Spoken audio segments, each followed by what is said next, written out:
जय गुरु जी। शुक्राना गुरु जी। गुरु जी आप जी का अनंतम शुक्राना जो आप शिव पुराण सुनकर संगत तक पहुंचाने की कृपालता कर रहे हैं। ओम नमः शिवाय। शिव जी सदा सहाय। ओम नमः शिवाय। गुरु जी सदा सहाय। जय गुरु जी। वाहे गुरु जी। ओम नमः शिवाय। शुक्राना गुरु जी। अगला अध्याय शुरू। दक्ष के द्वारा महान यज्ञ का आयोजन, उसमें ब्रह्मा विष्णु देवताओं और ऋषियों का आगमन, दक्ष द्वारा सबका सत्कार, यज्ञ का आरंभ, दधीची द्वारा भगवान शिव को बुलाने का अनुरोध और दक्ष के विरोध करने पर शिव भक्तों का वहां से निकल जाना। ब्रह्मा जी कहते हैं, नारद, एक समय दक्ष ने एक बहुत बड़े यज्ञ का आरंभ किया। उस यज्ञ की दीक्षा लेकर उन्होंने उस समय समस्त देव ऋषियों, महर्षियों तथा देवताओं को बुलाया। वे सभी उस यज्ञ में पधारे। अगस्त्य, कश्यप, अत्रि, वामदेव, भृगु, दधीची, भगवान व्यास, भारद्वाज, गौतम, पैल, पराशर, गर्ग, भार्गव, ककुश, सित, सुमंतु, त्रिक, कंक और वैशंपायन ये तथा दूसरे बहुसंख्यक मुनि अपने स्त्री पुत्रों को साथ ले मेरे पुत्र दक्ष के यज्ञ में हर्षपूर्वक सम्मिलित हुए थे। इनके सिवा समस्त देवगण, महान अभ्युदयशाली लोकपालगण और सभी उपदेवता अपनी उपकारक सैन्य शक्ति के साथ यहाँ पधारे थे। दक्ष ने प्रार्थना करके सदल बल मुझ विश्व सृष्टा ब्रह्मा को भी सत्यलोक से बुलवाया था। इसी तरह भांति भांति से सादर प्रार्थना करके वैकुंठ लोक से भगवान विष्णु भी उस यज्ञ में बुलाए गए थे। शिवद्रोही दुरात्मा दक्ष ने उन सबका बड़ा सत्कार किया। विश्वकर्मा ने अत्यंत दीप्तिमान, विशाल और बहुमूल्य दिव्य भवन बनाए थे। दक्ष ने वे ही भवन समागत अतिथियों को ठहरने के लिए दिए। सभी लोग सम्मानित हो उन संपूर्ण भवनों में यथा योग्य स्थान पाकर ठहरे हुए थे। दक्ष का वह महायज्ञ उस समय कनखल नामक तीर्थ में हो रहा था। उसमें दक्ष ने भृगु आदि तपोधनों को ऋत्विज बनाया। संपूर्ण मरुद गणों के साथ स्वयं भगवान विष्णु उसके अधिष्ठाता थे। मैं वेदत्रयी की विधि को दिखाने या बताने वाला ब्रह्मा बना था। इसी तरह संपूर्ण दिक्पाल अपने आयुधों और परिवारों के साथ द्वारपाल एवं रक्षक बने थे और सदा कौतूहल पैदा करते थे। स्वयं यज्ञ सुंदर रूप धारण करके दक्ष के उस यज्ञ मंडल में उपस्थित था। महामुनियों में श्रेष्ठ सभी महर्षि स्वयं वेदों के धारण करने वाले हुए थे। अग्नि ने भी उस यज्ञ महोत्सव में शीघ्र ही हविष्य ग्रहण करने के लिए अपने सहस्त्रों रूप प्रकट किए थे। वहां 88,000 ऋत्विज एक साथ हवन करते थे। 64,000 देव ऋषि उद्गाता थे। अध्वर्यु एवं होता भी उतने ही थे। नारद आदि देव ऋषि और सप्तऋषि पृथक पृथक गाथा गान कर रहे थे। दक्ष ने अपने उस महायज्ञ में गंधर्वों, विद्याधरों, सिद्धों, 12 आदित्यों, उनके गणों, यज्ञों तथा नागलोक में विचरने वाले समस्त नागों का भी बहुत बड़ी संख्या में वर्ण किया था। ब्रह्म ऋषि, राज ऋषि और देवर्षियों के समुदाय तथा बहुसंख्यक नरेश भी उसमें आमंत्रित थे, जो अपने मित्रों, मंत्रियों तथा सेनाओं के साथ आए थे। यजमान दक्ष ने उस यज्ञ में वसु आदि समस्त गण देवताओं का भी वरण किया था। कौतुक और मंगलाचार करके जब दक्ष ने यज्ञ की दीक्षा ली और जब उनके लिए बारंबार स्वस्ति वाचन किया जाने लगा, तब वे अपनी पत्नी के साथ बड़ी शोभा पाने लगे। इतना सब करने पर भी दुरात्मा दक्ष ने उस यज्ञ में भगवान शंभु को नहीं आमंत्रित किया। उनकी दृष्टि में कपालधारी होने के कारण वे निश्चय ही यज्ञ में भाग पाने योग्य नहीं थे। सती प्रजापति दक्ष की प्रिय पुत्री थी, तो भी कपाली की पत्नी होने के कारण दोषदर्शी दक्ष ने उन्हें अपने यज्ञ में नहीं बुलाया। इस प्रकार जब दक्ष का वह यज्ञ महोत्सव आरंभ हुआ और यज्ञ मंडप में आए हुए सब ऋत्विज अपने अपने कार्य में संलग्न हो गए, उस समय वहां भगवान शंकर को उपस्थित ना देख शिव भक्त दधीची का चित्त अत्यंत उद्गिन हो उठा और वे यूं बोले। दधीची ने कहा, मुख्य मुख्य देवताओं तथा महर्षियों, आप सब लोग प्रशंसा पूर्वक मेरी बात सुने।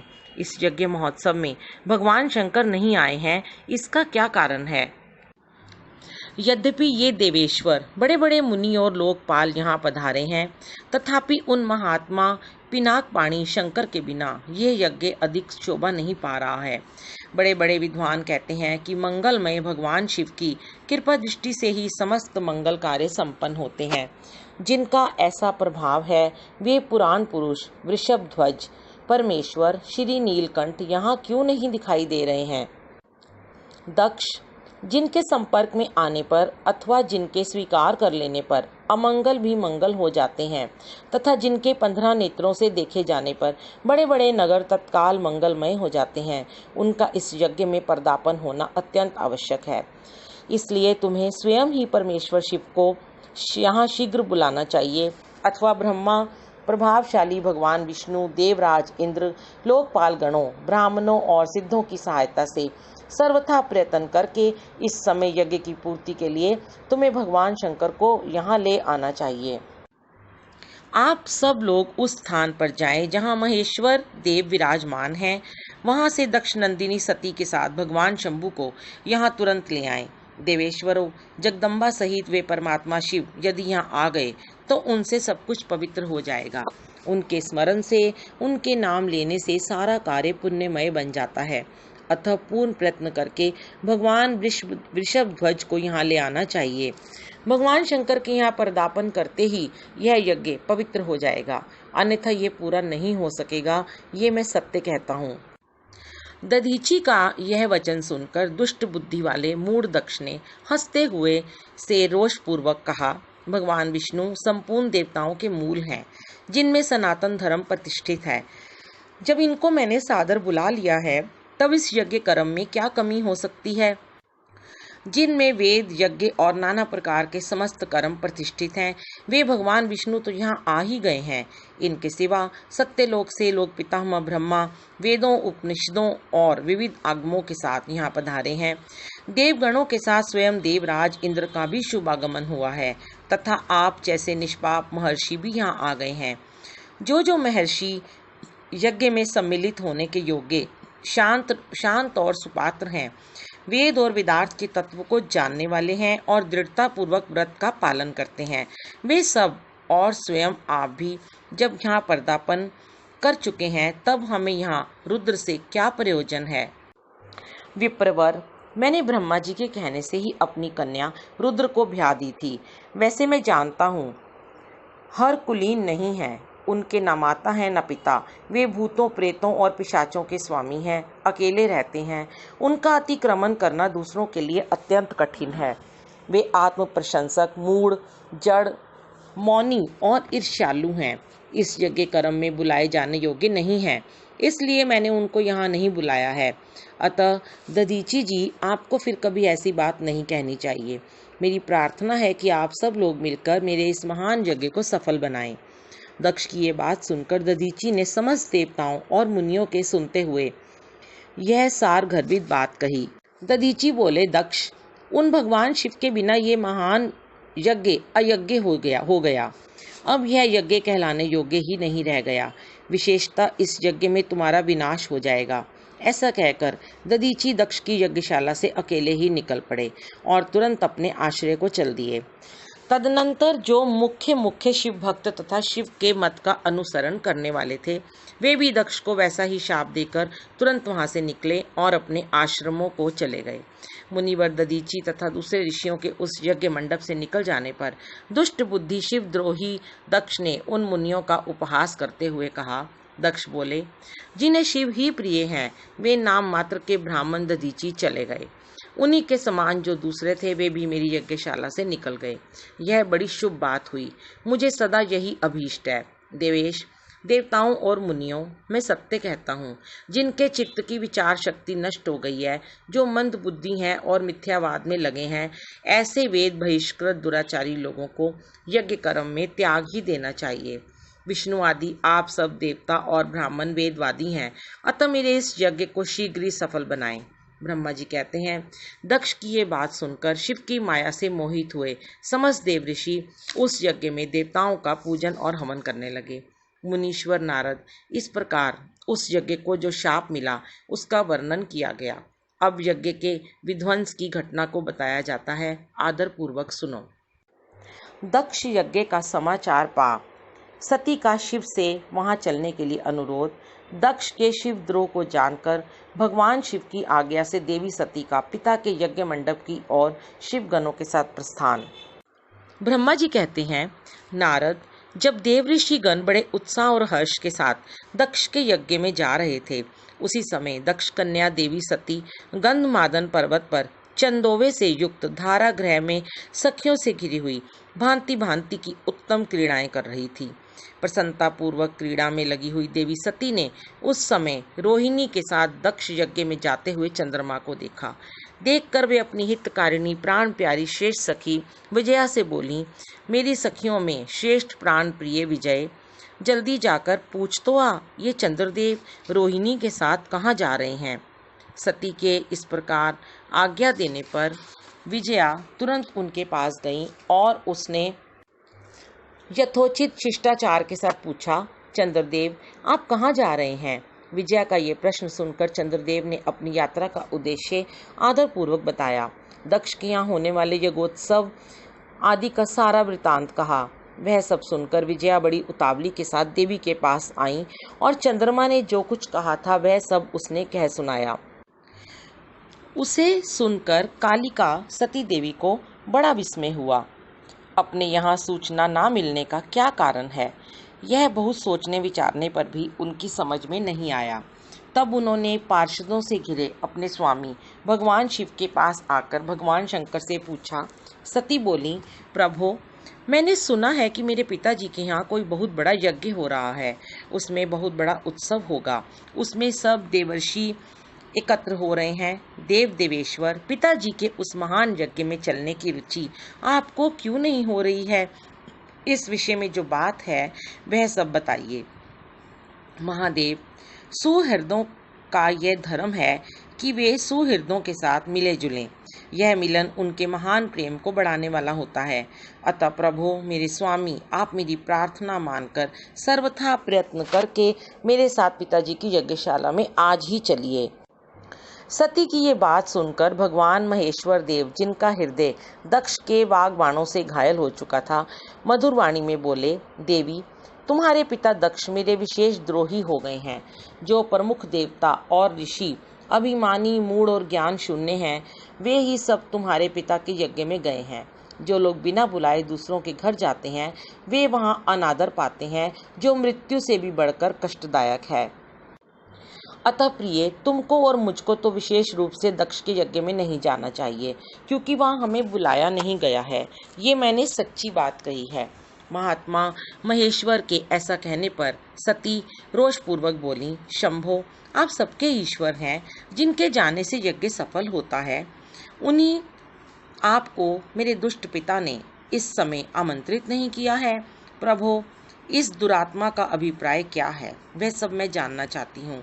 साथ ही वहाँ आए हुए संपूर्ण दुरात्मा देव ऋषियों के मनोभाव का भी मैं पता लगाना चाहती हूँ। अतः प्रभु, मैं आज ही पिता के यज्ञ में जाती हूँ। नाथ महेश्वर, आप मुझे वहाँ जाने की आज्ञा दे दें।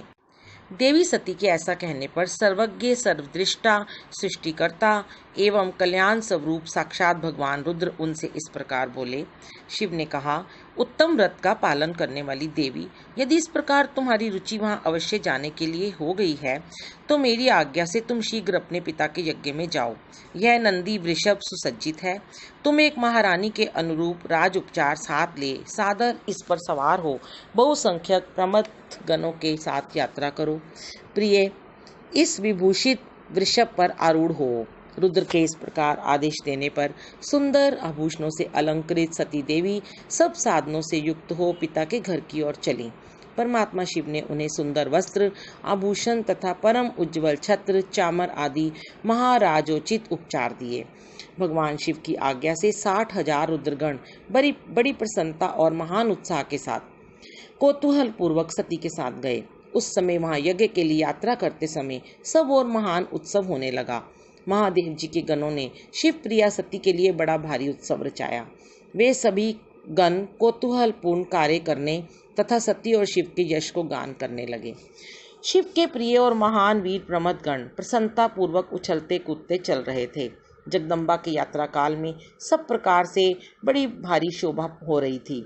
उस समय जो सुखद जय जयकार आदि का शब्द प्रकट हुआ, उससे तीनों लोग गूंज उठे। यज्ञशाला में शिव का भाग ना देखकर सती के रोषपूर्ण वचन, दक्ष द्वारा शिव की निंदा सुन दक्ष तथा देवताओं को धिक्कार फटकार कर सती द्वारा अपने प्राण त्याग का निश्चय। ब्रह्मा जी कहते हैं, नारद, दक्ष कन्या सती उस स्थान पर गईं जहां वह महान प्रकाश से युक्त यज्ञ हो रहा था। वहां देवता, असुर और मुनींद्र आदि के द्वारा कौतूहलपूर्ण कार्य हो रहे थे। सती ने वहां अपने पिता के भवन को नाना प्रकार की आश्चर्यजनक वस्तुओं से संपन्न, उत्तम प्रभा से परिपूर्ण, मनोहर तथा देवताओं और ऋषियों के समुदाय से भरा हुआ देखा। देवी सती भवन के द्वार पर जाकर खड़ी हुई और अपने वाहन नंदी से उतरकर अकेली ही शीघ्रता पूर्वक यज्ञशाला के भीतर चली गईं। सती को आई देख उनकी यशस्विनी माता अस्किनी, वीरिणी ने और बहनों ने उनका यथोचित आदर सत्कार किया, परंतु दक्ष ने उन्हें देखकर भी कुछ आदर नहीं किया तथा उन्हीं के भय से शिव की माया से मोहित हुए दूसरे लोग भी उनके प्रति आदर का भाव ना दिखा सके।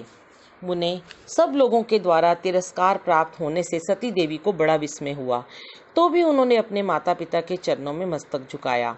उस यज्ञ में सती ने विष्णु आदि देवताओं के भाग देखे, परंतु शंभु का भाग उन्हें कहीं नहीं दिखाई दिया। तब सती ने दुस्सह क्रोध प्रकट किया।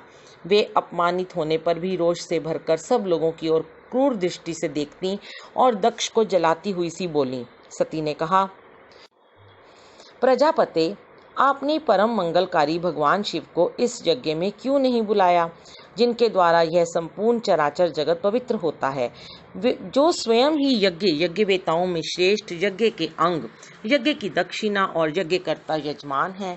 उन भगवान शिव के बिना यज्ञ की सिद्धि कैसे हो सकती है। अहो, जिनके स्मरण करने मात्र से सब कुछ पवित्र हो जाता है, उन्हीं के बिना किया हुआ ये सारा यज्ञ अपवित्र हो जाएगा। द्रव्य, मंत्र आदि, हव्य और कव्य, ये सब जिनके स्वरूप हैं, उन्हीं भगवान शिव के बिना इस यज्ञ का आरंभ कैसे किया गया। क्या आपने भगवान शिव को सामान्य देवता समझकर उनका अनादर किया है? आज आपकी बुद्धि भ्रष्ट हो गई है, इसलिए आप पिता होकर भी मुझे अधम जच रहे हैं। अरे, ये विष्णु और ब्रह्मा आदि देवता तथा मुनि अपने प्रभु भगवान शिव के आए बिना इस यज्ञ में कैसे चले आए। ऐसा कहने के बाद शिव स्वरूपा परमेश्वरी सती ने भगवान विष्णु, ब्रह्मा, इंद्र आदि सब देवताओं को तथा समस्त ऋषियों को बड़े कड़े शब्दों में फटकारा। ब्रह्मा जी कहते हैं, नारद, इस प्रकार क्रोध से भरी हुई जगदम्बा सती ने वहां व्यथित हृदय से अनेक प्रकार की बातें कहीं। श्री विष्णु आदि समस्त देवता और मुनि जो वहां उपस्थित थे, सती की बात सुनकर चुप रह गए। अपनी पुत्री के वैसे वचन सुनकर कुपित हुए दक्ष ने सती की ओर क्रूर दृष्टि से देखा और इस प्रकार कहा। दक्ष बोले, भद्रे, तुम्हारे बहुत कहने से क्या लाभ। इस समय यहाँ तुम्हारा कोई काम नहीं है। तुम जाओ या ठहरो, ये तुम्हारी इच्छा पर निर्भर है। तुम यहाँ आई ही क्यों? समस्त विद्वान जानते हैं कि तुम्हारे पति शिव अमंगल रूप हैं। वे कुलीन भी नहीं हैं, वेद से बहिष्कृत हैं और भूतों, प्रेतों तथा पिशाचों के स्वामी हैं। वे बहुत ही कुवेश धारण किए रहते हैं, इसीलिए रुद्र को इस यज्ञ के लिए नहीं बुलाया गया है। बेटी, मैं रुद्र को अच्छी तरह जानता हूँ, अतः जानबूझकर ही मैंने देव ऋषियों की सभा में उनको आमंत्रित नहीं किया है। रुद्र को शास्त्र के अर्थ का ज्ञान नहीं है, वे उदंड और दुरात्मा हैं। मुझ मूढ़ पापी ने ब्रह्मा जी के कहने से उनके साथ तुम्हारा विवाह कर दिया था, अतः शुचिस्मिते, तुम क्रोध छोड़कर स्वस्थ शांत हो जाओ। इस यज्ञ में तुम आ ही गई तो स्वयं अपना भाग या दहेज ग्रहण करो। दक्ष के ऐसा कहने पर उनकी त्रिभुवन पूजिता पुत्री सती ने शिव की निंदा करने वाले अपने पिता की ओर जब दृष्टिपात किया, तब उनका रोष और भी बढ़ गया। वे मन ही मन सोचने लगीं कि अब मैं शंकर जी के पास कैसे जाऊंगी। यदि शंकर जी के दर्शन की इच्छा से वहां गई और उन्होंने यहाँ का समाचार पूछा तो मैं उन्हें क्या उत्तर दूंगी। तदनंतर तीनों लोकों की जननी सती रोषावेश से युक्त हो लंबी सांस खींचती हुई अपने दुष्ट हृदय पिता दक्ष से बोली। सती ने कहा, जो महादेव जी की निंदा करता है अथवा जो उनकी होती हुई निंदा को सुनता है, वे दोनों तब तक नरक में पड़े रहते हैं जब तक चंद्रमा और सूर्य विद्यमान हैं। अतः तात मैं अपने इस शरीर को त्याग दूंगी, जलती आग में प्रवेश कर जाऊंगी। अपने स्वामी का अनादर सुनकर अब मुझे अपने इस जीवन की रक्षा से क्या प्रयोजन। यदि कोई समर्थ हो तो वह स्वयं विशेष यत्न करके शंभु की निंदा करने वाले पुरुष की जीभ को बलपूर्वक काट डाले, तभी वह शिव निंदा श्रवण के पाप से शुद्ध हो सकता है, इसमें संशय नहीं है। यदि कुछ कर सकने में असमर्थ हो तो बुद्धिमान पुरुष को चाहिए कि वह दोनों कान बंद करके वहां से निकल जाए। इससे वह शुद्ध रहता है, दोष का भागी नहीं होता, ऐसा श्रेष्ठ विद्वान कहते हैं। इस प्रकार धर्म नीति बताने पर सती को अपने आने के कारण बड़ा पश्चाताप हुआ। उन्होंने व्यथित चित्त से भगवान शंकर के वचन का स्मरण किया। फिर सती अत्यंत कुपित हो दक्ष से, उन विष्णु आदि समस्त देवताओं से तथा मुनियों से भी निडर होकर बोली। सती ने कहा, तात तुम भगवान शंकर के निंदक हो, इसके लिए तुम्हें पश्चाताप होगा। यहाँ महान दुख भोग कर अंत में तुम्हें यातना भोगनी पड़ेगी। इस लोक में जिनके लिए ना कोई प्रिय है ना अप्रिय, उन निर्वैर परमात्मा शिव के प्रतिकूल तुम्हारे सिवा दूसरा कौन चल सकता है। जो दुष्ट लोग हैं वे सदा ईर्ष्या पूर्वक यदि महापुरुषों की निंदा करें तो उनके लिए यह कोई आश्चर्य की बात नहीं है, परंतु जो महात्माओं के चरणों की रज से अपने अज्ञान अंधकार को दूर कर चुके हैं, उन्हें महापुरुषों की निंदा शोभा नहीं देती। जिनका शिव यह दो अक्षरों का नाम कभी बातचीत के प्रसंग से मनुष्यों की वाणी द्वारा एक बार भी उच्चारित हो जाए तो वह संपूर्ण पाप राशि को शीघ्र ही नष्ट कर देता है। उन्हीं पवित्र कीर्ति वाले निर्मल शिव से तुम द्वेष करते हो। आश्चर्य है, वास्तव में तुम अमंगल रूप हो।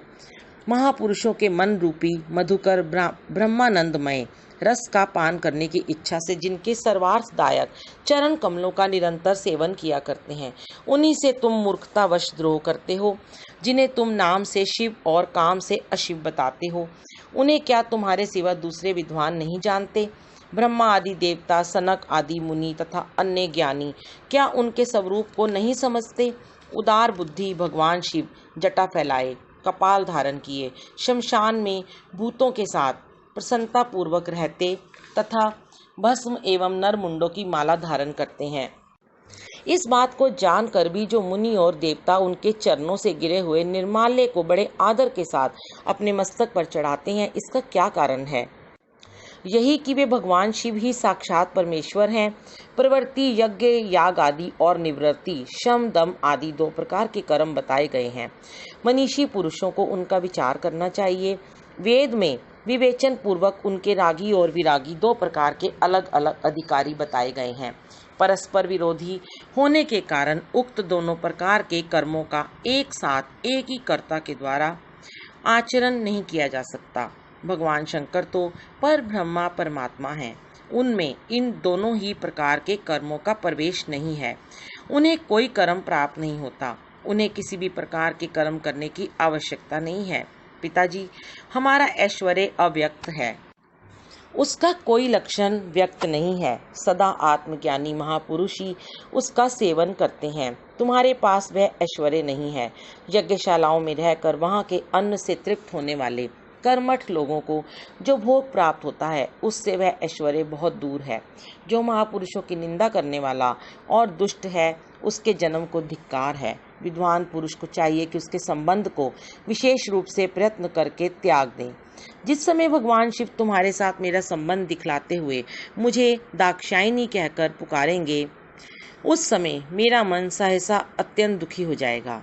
इसलिए तुम्हारे अंग से उत्पन्न हुए सदा शव के तुल्य घृणित इस शरीर को इस समय मैं निश्चय ही त्याग दूंगी और ऐसा करके सुखी हो जाऊंगी।